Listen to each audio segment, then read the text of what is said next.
Por 20 anos ele não existiu. Em todos os livros de história, a corrida para a Lua teve apenas um gigante, o Saturno V. Mas enquanto o mundo olhava para a Flórida, a CIA via algo nas estepes do Cazaquistão que não deveria estar lá. Um foguete mais alto, mais potente e destinado a fincar a bandeira vermelha na Lua primeiro. Esta não é a história que você conhece. Esta é a história do Titã que a União Soviética tentou apagar da história e das explosões tão violentas que eles quase conseguiram. Enquanto o mundo assistia hipnotizado, o Saturno V rasgar os céus da Flórida, do outro lado do mundo, no segredo absoluto das estepes do Cazaquistão, um outro gigante aguardava. Uma máquina nascida da mesma ambição, forjada na mesma rivalidade da Guerra Fria, mas concebida a partir de uma filosofia de engenharia radicalmente e, como se veria, catastroficamente diferente. Ele era mais alto que o Saturno V. Em teoria, era mais potente e deveria ter chegado à Lua primeiro. Esta é a história do foguete que não deveria ter falhado. A história do N-1, o Titã soviético que, em vez de conquistar a Lua, protagonizou a maior e mais violenta série de explosões da história da exploração espacial. A questão central de seu fracasso não reside em falta de genialidade ou de coragem. Reside em uma única decisão de design, uma aposta de engenharia que nos leva à pergunta que define este colosso esquecido. Por que, exatamente, usar 30 motores para chegar à Lua foi uma péssima, terrível ideia? A história do programa lunar soviético é uma de segredos. Por décadas, sua própria existência foi negada. As imagens de suas falhas foram escondidas em arquivos secretos do Kremlin. Mas para entender o N-1, precisamos primeiro entender o homem que o sonhou. Sergei Korolev, o designer-chefe, uma figura quase mítica, cuja identidade era um segredo de Estado. Korolev foi o Wernher von Braun da União Soviética. Foi ele quem colocou o Sputnik em órbita, quem lançou Yuri Gagarin para se tornar o primeiro homem no espaço. E para ele, a Lua não era uma opção. Era o próximo passo lógico na marcha inevitável do comunismo rumo ao cosmos. No início dos anos 60, Korolev vislumbrou uma família de foguetes pesados, designados pela letra N, de Nozitel, ou transportador. O pináculo dessa família seria o N-1, um lançador super pesado capaz de colocar uma estação espacial em órbita, enviar missões tripuladas a Marte e, claro, levar um cosmonauta à superfície lunar. Mas Korolev enfrentava um problema fundamental, um que seus rivais americanos na NASA não tinham, um problema de motores. Enquanto Wernher von Braun pôde contar com a Rocketdyne para desenvolver o colossal motor F-1, a engenharia de motores de foguete soviética, embora brilhante em muitos aspectos, estava em um caminho diferente. O principal rival de Korolev dentro do establishment soviético era um engenheiro chamado Valentin Glushko, o mestre indiscutível do design de motores. E Korolev e Glushko se odiavam. A rivalidade entre eles era profunda e pessoal, enraizada nas purgas stalinistas dos anos 30, onde uma denúncia de Glushko pode ter contribuído para a prisão de Korolev em um gulag. Agora, décadas depois, essa animosidade tóxica iria envenenar o programa espacial. Korolev precisava de um motor grande, potente, que queimasse querosene, um combustível que ele considerava seguro e confiável. Glushko se recusou. Ele acreditava que o futuro estava nos propelentes hipergólicos, misturas químicas, corrosivas e extremamente tóxicas que entravam em ignição em contato, eliminando a necessidade de um sistema de ignição complexo, mas adicionando um pesadelo de manuseio e segurança. Glushko se recusou a construir o motor de querosene que Korolev exigia. Com o principal designer de motores do país fora do projeto, Korolev foi forçado a procurar uma alternativa. Ele a encontrou em um bureau de design liderado por um homem chamado Nikolai Kuznetsov. Kuznetsov era um gênio, mas sua especialidade não eram motores de foguete. Eram motores a jato para a vasta frota de bombardeiros da União Soviética.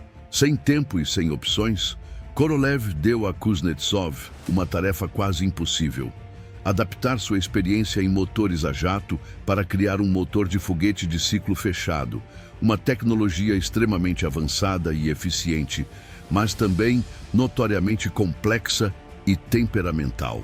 O resultado foi o motor NK-15. Era uma maravilha da engenharia, compacto, potente e mais eficiente que qualquer coisa que os americanos tinham. Mas havia um limite para o seu tamanho. Ele não era nem de longe tão potente quanto o F-1. O melhor que Kuznetsov conseguiu produzir foi um motor com cerca de 1/10 da potência do gigante americano. E aqui, a tirania da equação do foguete se chocou com a política do Politburo. Se um motor não era potente o suficiente, a única solução era usar muitos. Korolev não tinha escolha. Para gerar o empuxo colossal necessário para levantar o N-1, ele precisaria de um agrupamento, um enxame de motores menores, e os cálculos finais foram estonteantes.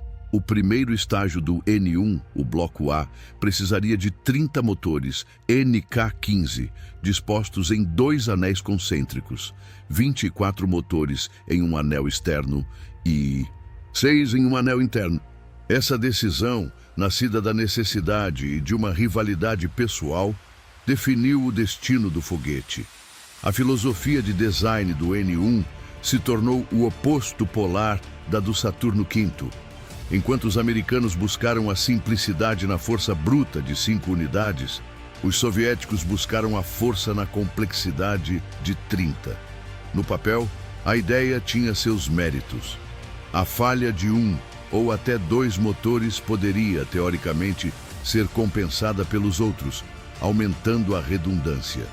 Mas, na prática, transformou a base do foguete em um dos sistemas mecânicos mais complexos já concebidos. Imagine a cena: 30 motores, cada um com sua própria turbobomba, suas próprias linhas de combustível, suas próprias válvulas, centenas de sensores, quilômetros de fiação e encanamento, todos espremidos na base de um foguete, submetidos a vibrações extremas, temperaturas infernais e uma pressão acústica capaz de rasgar o aço. Era um pesadelo de encanamento. Era um ninho de cobra de complexidade. Mas o problema mais grave era fundamentalmente invisível. Era a dinâmica dos fluidos. Fazer com que o fluxo de querosene e oxigênio líquido fosse distribuído de forma igual e constante para 30 motores simultaneamente era um desafio hidráulico de proporções épicas. Pequenas variações de pressão, o fenômeno do golpe de Ariete nas tubulações e as complexas interações dos gases de escape de 30 bocais diferentes criavam um ambiente de uma complexidade caótica, muito além do que os engenheiros da época podiam simular ou prever com precisão. E para piorar, o projeto estava sendo executado com uma urgência desesperada e um orçamento limitado. O Kremlin queria uma vitória na Lua, mas não estava disposto a financiar o projeto na mesma escala que o programa Apollo. Isso levou a uma decisão fatal, uma que assombraria todo o programa de testes. Ao contrário dos americanos, que testaram exaustivamente cada estágio de seu foguete Saturno V em gigantescos bancos de teste na Terra, os soviéticos não tinham a infraestrutura, nem o dinheiro, para testar o primeiro estágio do N-1, o Bloco A com seus 30 motores, em um teste de ignição completo. Pense nisso. A peça mais complexa, mais perigosa e mais crucial de todo o foguete jamais seria testada em sua configuração de voo completa antes do dia do lançamento. Os engenheiros teriam que cruzar os dedos e esperar que a orquestra de 30 motores tocasse em perfeita harmonia pela primeira vez. Não em um ambiente controlado, mas no topo de uma torre de lançamento, com um foguete inteiro e carregado de combustível acima dela. Os chamados testes all-up, ou tudo de uma vez, seriam a única forma de validação. Cada lançamento seria o primeiro e único teste. Para gerenciar essa orquestra caótica, os soviéticos desenvolveram um sistema de controle de propulsão notavelmente avançado para a época, chamado CORD, o Sistema de Controle de Motor de Foguete. Era um computador analógico primitivo, o cérebro que deveria monitorar o desempenho de todos os 30 motores em tempo real. O CORD podia detectar a falha de um motor, como uma parada na turbobomba ou uma queda de pressão, e desligá-lo instantaneamente. Para compensar a perda de empuxo e a assimetria, ele então desligaria o motor diretamente oposto a ele no anel. O foguete continuaria sua subida com 28 motores, e o sistema de orientação ajustaria o gimbal dos motores restantes para manter o curso. Em teoria, era uma solução brilhante para um problema de complexidade auto-infligido. Mas o CORD tinha uma fraqueza fundamental. Ele foi projetado para detectar motores que paravam de funcionar. Ele não foi projetado para lidar com motores que explodiam. E assim, o palco estava montado para o desastre. Um design de complexidade impressionante, nascido de uma briga pessoal, uma falta crônica de testes em solo, e um computador de bordo que estava prestes a descobrir a diferença entre uma falha e uma catástrofe. O gigante soviético foi transportado para a plataforma de lançamento em Baikonur. O mundo não sabia de sua existência, mas o destino da corrida espacial estava prestes a ser decidido por uma cascata de falhas que começaria com uma única faísca no lugar errado. No início de 1969, a corrida para a Lua atingiu seu ponto de febre. A NASA já havia enviado a Apollo 8 para orbitar a Lua no Natal anterior, uma manobra audaciosa que chocou o sistema soviético. Para os engenheiros em Baikonur, o tempo havia acabado. Apesar das dúvidas, apesar da falta de testes completos, o primeiro foguete N-1, número de série 3L, estava na plataforma, imponente e carregado com quase 2.000 toneladas de propelentes voláteis. A missão era não tripulada. O objetivo era simples: sobreviver ao primeiro estágio. Em 21 de fevereiro de 1969, a apenas 5 meses do lançamento da Apollo 11, a contagem regressiva chegou a 0. A sequência de ignição começou e, pela primeira vez, a orquestra caótica de 30 motores NK-15 tentou tocar em uníssono. O som era diferente de tudo que já se ouvira. Não era o rugido profundo e gutural do Saturno V, era um uivo agudo, um grito de 30 motores a jato lutando entre si. Por um momento pareceu funcionar. O N1, com um gemido, levantou-se lentamente da plataforma. Ele subiu 10 metros, 100 metros, 1.000 metros. Dentro do bunker de controle, uma tensão palpável se misturava com um fio de esperança. O foguete estava voando. Mas o inimigo invisível já estava trabalhando. As vibrações extremas e a acústica violenta gerada por 30 motores disparando juntos criaram um ambiente muito mais hostil do que os modelos previam. Em algum lugar na cauda do foguete, uma linha de sensor de pressão para o motor número 12 se rompeu devido à vibração. Simultaneamente, oscilações de alta frequência no fluxo de propelente, o fenômeno do pogo, que também atormentou os primeiros projetos americanos, começaram a sacudir a estrutura. A 68 segundos de voo, o inferno começou. Um incêndio eclodiu na cauda do foguete, provavelmente causado por um vazamento de querosene de um cano rompido pela vibração. O fogo começou a queimar os cabos elétricos que alimentavam o sistema de controle CORD. O cérebro do foguete começou a receber sinais falsos e confusos. Vendo o incêndio e os sinais elétricos erráticos como falhas nos motores, o CORD fez exatamente o que foi programado para fazer. Às cegas, ele emitiu um comando para desligar os motores 12 e 24, o par simétrico. Mas o dano já era muito maior. Um segundo depois, o CORD, em pânico, desligou todos os 30 motores. A uma altitude de 12 quilômetros, o gigante de repente ficou em silêncio. O empuxo desapareceu. Por um momento, o N1 continuou a subir por pura inércia, antes de parar no ápice de sua trajetória e começar a cair de volta para a Terra. O sistema de escape da torre de lançamento foi ativado, um teste bem sucedido dentro de um fracasso monumental, afastando a cápsula sonde não tripulada do foguete em queda. O resto do N1, uma bomba voadora de 1.700 toneladas, despencou e se desintegrou a mais de 40 quilômetros de distância. O primeiro teste foi um desastre, mas um desastre informativo.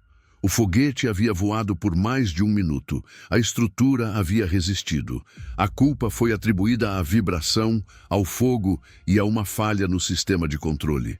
Os engenheiros, liderados por Vassili Mishin, que assumiu o programa após a morte súbita de Korolev em 1966, voltaram ao trabalho com uma lista de correções. Eles instalaram sistemas de supressão de incêndio com freon, adicionaram isolamento térmico nos componentes da cauda e tentaram reforçar a fiação. 4 meses depois, em 3 de julho de 1969, o segundo N1, número de série 5L, estava pronto, apenas 13 dias antes do lançamento programado da Apollo 11. Esta era a última e desesperada chance da União Soviética de, se não chegar à Lua primeiro, pelo menos provar que seu foguete era viável. A pressão era insuportável. A contagem regressiva chegou a 0. A ignição começou e o desastre se desenrolou quase que instantaneamente. No exato momento da decolagem, a 0,25 segundos, no instante em que o foguete se preparava para deixar o chão, um pedaço de metal solto, um parafuso ou um fragmento de solda, ninguém sabe ao certo, foi sugado para dentro da bomba de oxigênio líquido do motor número 8. A turbobomba, girando a milhares de rotações por minuto, se desintegrou. A bomba de oxigênio explodiu. A explosão rompeu as linhas de combustível adjacentes e um incêndio massivo e imediato começou na base do foguete enquanto ele ainda estava essencialmente na plataforma. O sistema CORD detectou o problema. Ele identificou a falha no motor 8 e, como programado, desligou o motor oposto, o número 20. Mas já era tarde demais. O fogo estava se espalhando descontroladamente, consumindo os sensores e a fiação dos outros motores. O CORD, recebendo uma cascata de sinais de falha, começou a desligar os motores um por um. O foguete, com a maior parte de seu empuxo desaparecendo, subiu apenas 200 metros. Ele pairou no ar por um momento, inclinou-se perigosamente para o lado e então começou a cair em câmera lenta de volta para a plataforma de lançamento da qual havia partido segundos antes. O que se seguiu foi a maior explosão não nuclear da história da humanidade. As quase 2.000 toneladas de querosene e oxigênio líquido do N1 detonaram em um único evento cataclísmico. A bola de fogo resultante tinha quase 1 quilômetro de diâmetro e engoliu completamente a plataforma de lançamento. A força da explosão foi equivalente a 7 quilotons de TNT, quase metade da potência da bomba de Hiroshima. A onda de choque foi sentida a mais de 100 quilômetros de distância, quebrando janelas em cidades vizinhas. A torre de lançamento de concreto e aço, uma das maiores estruturas do mundo, foi completamente vaporizada. O complexo de lançamento foi aniquilado. Destroços do foguete foram encontrados a mais de 10 quilômetros de distância. O desastre foi tão absoluto que a União Soviética conseguiu mantê-lo em segredo do mundo exterior por décadas. Imagens de satélites espiões americanos viram a destruição, mas a escala do que havia acontecido permaneceu um mistério. Para os soviéticos, foi um golpe devastador. 13 dias depois, Neil Armstrong deu seu pequeno passo na Lua. A corrida estava oficialmente perdida. Mas o programa N1 não morreu. Apesar da perda da corrida e da destruição de sua infraestrutura de lançamento, os militares e o Politburo ainda viam o N-1 como um lançador pesado vital para o futuro. Levou quase 2 anos para reconstruir o complexo de lançamento. Durante esse tempo, os engenheiros trabalharam incansavelmente para corrigir as falhas. Eles instalaram filtros de combustível em todos os motores para evitar a ingestão de detritos. Eles redesenharam completamente o sistema de supressão de incêndio e adicionaram uma nova lógica de programação ao CORD para impedir que ele desligasse os motores prematuramente. Em 26 de junho de 1971, o terceiro N-1, número de série 6L, estava pronto para voar. Desta vez, havia um otimismo cauteloso. As falhas anteriores pareciam ter sido compreendidas e corrigidas. A ignição foi perfeita. Todos os 30 motores funcionaram. O foguete subiu da plataforma de forma estável e poderosa. Ele passou pelo ponto do primeiro fracasso. Passou pelo ponto do segundo fracasso. A telemetria era limpa. O foguete subia lindamente. Mas então, assim que o N-1 atingiu a pressão aerodinâmica máxima, o ponto de maior estresse estrutural em sua subida, o foguete começou a guinar e rolar incontrolavelmente. A uma altitude de 1 quilômetro e a 50 segundos de voo, o movimento de rolagem se tornou tão extremo que excedeu a capacidade dos motores de compensá-lo. As forças aerodinâmicas rasgaram o foguete, que se desintegrou no ar.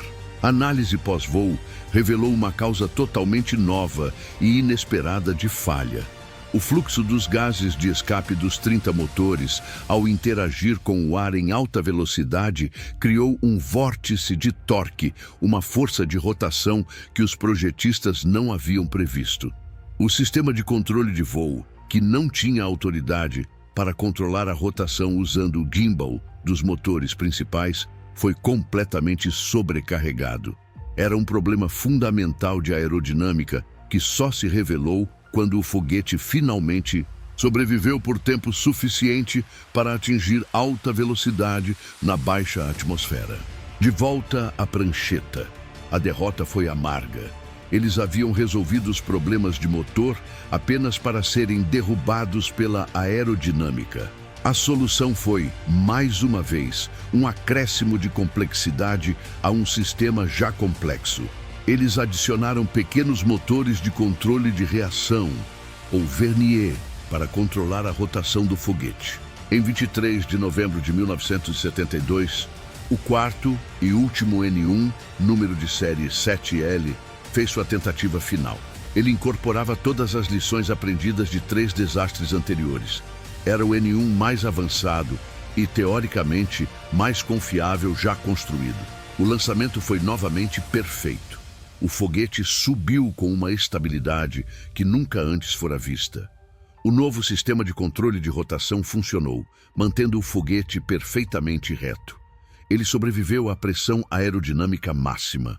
No bunker, a esperança começou a crescer. Eles haviam conseguido. Eles finalmente haviam domado a besta. O foguete voou perfeitamente por 90 segundos. Ele estava se aproximando da separação do primeiro estágio, o ponto em que os 30 motores seriam desligados, e o segundo estágio assumiria. Seria um sucesso sem precedentes. Mas a 62 segundos de voo, como programado, o sistema de controle desligou os 6 motores centrais do primeiro estágio para reduzir a aceleração antes da separação. Era uma manobra planejada, mas a parada súbita desses motores causou um golpe de ariete, uma onda de choque hidráulica que viajou de volta pelas tubulações de combustível. Essa onda de choque rompeu a linha de combustível do motor número 4. O querosene vazou sobre os motores quentes abaixo. Um incêndio começou. Em segundos, o fogo destruiu a unidade de potência que controlava o gimbal dos motores. O primeiro estágio explodiu a uma altitude de 40 quilômetros, apenas 7 segundos antes de completar sua missão com sucesso. 4 lançamentos, 4 falhas catastróficas, cada uma por uma razão diferente, mas todas rastreáveis à mesma causa raiz. Uma complexidade esmagadora, nascida de uma decisão de usar 30 motores e exacerbada por uma incapacidade fatal de testar o sistema como um todo no chão. O gigante soviético estava condenado por seu próprio design. A explosão do N-1 número 7L, a 40 quilômetros de altitude, não foi apenas o fim de um foguete, foi o fim de um sonho. 4 tentativas, 4 bolas de fogo espetaculares. Mais de 6.000 toneladas de metal e propelente foram consumidas em uma das mais caras e humilhantes séries de fracassos da história da tecnologia. Dentro dos corredores do Kremlin, a paciência havia se esgotado. A corrida para a Lua estava perdida há muito tempo, e o programa N-1, agora sem seu arquiteto original, Sergei Korolev, e seu principal defensor político, Nikita Khrushchev, era visto como um poço de dinheiro e um constrangimento nacional. A decisão foi rápida e brutal. Em maio de 1974, o programa espacial soviético foi reorganizado. O projeto N-1 foi oficialmente cancelado. E com o cancelamento veio uma ordem ainda mais chocante: apagar sua existência. A cortina de ferro desceu sobre Baikonur. O que restava do programa N-1, foguetes parcialmente construídos, motores, projetos, ferramentas, foi sistematicamente destruído. Os 2 veículos de voo restantes, os mais avançados de todos, foram desmontados e cortados em pedaços. Motores que custaram fortunas foram transformados em sucata. Manuais técnicos foram queimados e o silêncio oficial se instalou. Por quase 2 décadas, a União Soviética negou publicamente que jamais tivera um programa para levar um homem à Lua. As explosões maciças, a infraestrutura destruída, tudo foi atribuído a testes de outros foguetes. O N-1 se tornou um fantasma, uma história sussurrada entre engenheiros ocidentais que viam as cicatrizes na paisagem de Baikonur através de lentes de satélites espiões. Foi somente com a política de glasnost, ou abertura, no final dos anos 80, que a verdade começou a emergir. Fotos, filmes e, o mais importante, os engenheiros que trabalharam no projeto finalmente puderam contar sua história. E a história que contaram não era apenas de fracasso, mas de uma genialidade frustrada e de um potencial monumental que quase foi alcançado. Isso nos leva à grande pergunta contrafactual: e se tivesse funcionado? E se no 4º lançamento, o motor número 4 não tivesse explodido apenas 7 segundos antes do fim de sua missão? Se o primeiro estágio tivesse se separado com sucesso, a esmagadora probabilidade é que o resto da missão teria sido um sucesso. Os estágios superiores do N-1 eram muito mais simples e usavam tecnologia de motores mais convencional e comprovada. Um voo bem-sucedido do N-1 em 1972 teria mudado a história. A corrida espacial não teria terminado com a Apollo 17 naquele mesmo ano. Com um lançador pesado funcional, a União Soviética teria tido a capacidade de construir sua própria estação espacial em órbita lunar, a LOK, Soyuz 7K LOK, e de pousar seus cosmonautas na superfície lunar usando o Lander LK. A década de 1970 poderia ter visto uma presença humana contínua na Lua, com bases americanas e soviéticas competindo por prestígio científico e político. A imagem da bandeira vermelha com a foice e o martelo fincada no regolito lunar é uma das grandes imagens perdidas da história. Mas o fracasso do N-1 teve um impacto ainda mais profundo. Ele deixou a União Soviética e mais tarde a Rússia sem um lançador superpesado por meio século. Enquanto os americanos tinham o Saturno V e, mais tarde, o ônibus espacial para lançar cargas massivas como o Skylab e os componentes da Estação Espacial Internacional, os soviéticos foram forçados a adotar uma abordagem modular, lançando componentes menores em seus foguetes Proton e Soyuz, e montando-os em órbita. A gloriosa estação espacial, Mir e o segmento russo da ISS são um testemunho direto dessa filosofia nascida da necessidade. O cancelamento do programa foi uma tragédia para a ciência e a engenharia russas. Vasily Mishin, o sucessor de Korolev, foi publicamente humilhado e removido de seu cargo, tornando-se o bode expiatório para um fracasso que tinha raízes muito mais profundas. Ele passou o resto de sua vida defendendo o projeto, argumentando que eles estavam a um passo do sucesso, que precisavam de apenas mais 1 ou 2 lançamentos para resolver os problemas. E a evidência sugere que ele estava certo. Mas aqui, a história do N1 toma um rumo irônico e inesperado. Lembre-se da ordem de destruir tudo. Nem tudo foi destruído. Em um ato de desobediência silenciosa, ou talvez de esperança, os engenheiros da fábrica de motores de Kuznetsov não destruíram todos os motores NK-15 restantes e suas variantes aprimoradas. Eles os pegaram, os preservaram cuidadosamente em um inibidor de corrosão, os embalaram em caixas e os armazenaram em um galpão esquecido.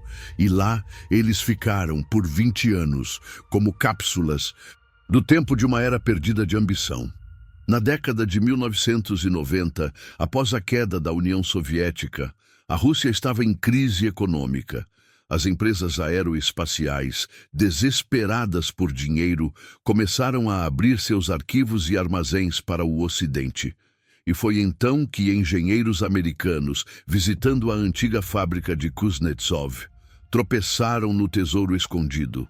Eles encontraram mais de 100 motores de foguete da era lunar, perfeitamente preservados, com uma tecnologia de ciclo fechado que superava em eficiência quase tudo que os Estados Unidos haviam desenvolvido. O motor que foi a causa raiz do fracasso do N1, o NK-33, uma versão melhorada do NK-15, de repente se tornou um dos maiores sucessos de exportação da engenharia russa. Empresas americanas como a Kistler Aerospace e mais tarde a Aerojet compraram dezenas desses motores por uma fração de seu custo original. A Orbital Sciences Corporation, agora parte da Northrop Grumman, integrou uma versão modificada do motor NK-33, rebatizada de AJ-26, em seu foguete Antares, que até hoje lança suprimentos para a Estação Espacial Internacional a partir da Virgínia. A ironia é de uma profundidade histórica. A tecnologia de motor soviética, nascida de uma rivalidade para vencer a América e que falhou em levar os russos à Lua, acabou impulsionando foguetes comerciais americanos para a órbita décadas depois. É um testemunho da genialidade do design original de Kuznetsov. O motor em si não era o problema. O problema era a forma como 30 deles foram forçados a trabalhar juntos sob condições impossíveis. Isoladamente, era uma obra-prima. Então, qual é o veredito final sobre o N1? Foi uma maravilha da engenharia ou um desastre previsível? A resposta é ambos. Foi uma maravilha pela pura audácia de sua concepção. Construir um foguete daquela escala, com as limitações políticas e tecnológicas da época, foi um feito hercúleo. O sistema de controle Cordy, o design avançado dos motores NK-15, tudo isso representava o auge da engenharia soviética. Mas foi um desastre previsível, porque violou uma das regras fundamentais de projetos complexos. Teste o que você voa e voe o que você testou. A decisão de pular os testes completos do primeiro estágio foi o pecado original do qual o programa nunca se recuperou. Cada lançamento era uma aposta de tudo ou nada, e a complexidade do sistema de 30 motores garantia que sempre haveria uma nova e inesperada maneira de perder. A história do N1 é um conto de advertência. É uma lição sobre como a rivalidade pessoal e a pressão política podem envenenar a boa engenharia. É um lembrete de que a complexidade é o inimigo da confiabilidade. E é a prova de que, na engenharia de foguetes, a linha entre um triunfo que muda o mundo e a maior explosão não nuclear da história é perigosamente, terrivelmente fina. O gigante soviético nunca chegou à Lua, mas sua história, resgatada do segredo, nos oferece uma das lições mais dramáticas e importantes de toda a corrida espacial.